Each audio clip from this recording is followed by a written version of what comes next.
Le débat, il a finalement eu lieu, en plus, avec quelques agriculteurs. Oui, Mais oui. Emmanuel Macron est resté quand même, à un moment donné, bloqué avec ses syndicats. Il participait à une réunion et pendant ce temps-là, on a vu ces CRS affronter les agriculteurs en colère qui étaient rentrés de force dans le hall 1 du salon de l'agriculture. Ils sont allés trop loin ou pas, les agriculteurs?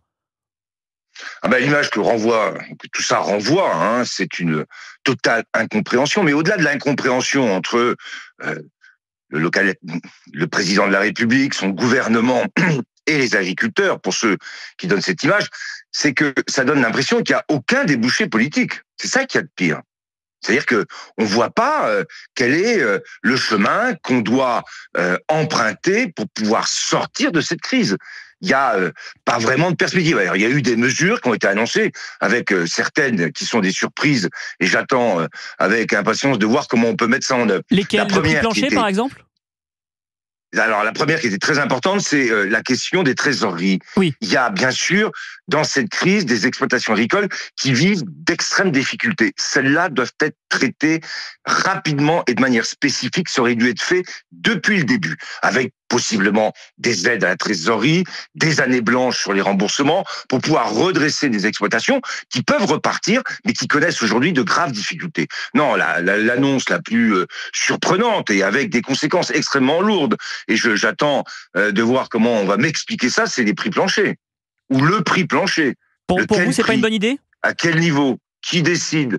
Est-ce qu'on intègre dans ce prix les marchés nationaux, européens ou internationaux? Comment on fait pour arriver à gérer une telle complexité par un prix? Là, je pense que ce sont des mesures qui peuvent être séduisantes comme ça, mais qui, dans la réalité ou dans l'application, remettent, alors là, de manière globale, ce qui existe depuis 40 ans aujourd'hui. Alors, on peut le contester. Faut-il que le modèle qu'on va proposer pour le mettre à la place soit aussi efficace? Je crains que, malheureusement, ça soit la fausse bonne mesure. C'était juste pour satisfaire les agriculteurs, pour les rassurer, Stéphane Le Foll? Oui, c'était une manière de rassurer. On va avoir des prix planchers, donc il y a des prix qui sont définis par donc une autorité, laquelle je ne sais pas. Si c'est le gouvernement, je lui souhaite bon courage pour définir le prix, qui intègre, si j'ai bien compris, à la fois les coûts de production et le revenu des agriculteurs. À quel niveau on le met?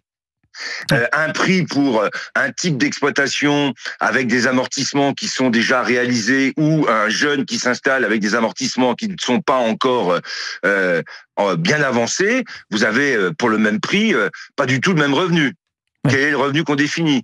Et si vous définissez un revenu pour celui qui a le plus de difficultés, pour celui qui n'en a pas, ça va être des rentes. Bien Donc sûr. tout ça, c'est des sujets qui sont lancés comme ça dans le cadre d'une crise, avec des conséquences extrêmement lourdes. Bon, moi, s'il faut sortir de l'économie de marché dans le domaine de l'agriculture, c'est une vraie question, mais ça se fait pas à l'occasion d'un salon de l'agriculture et sous la pression comme ça.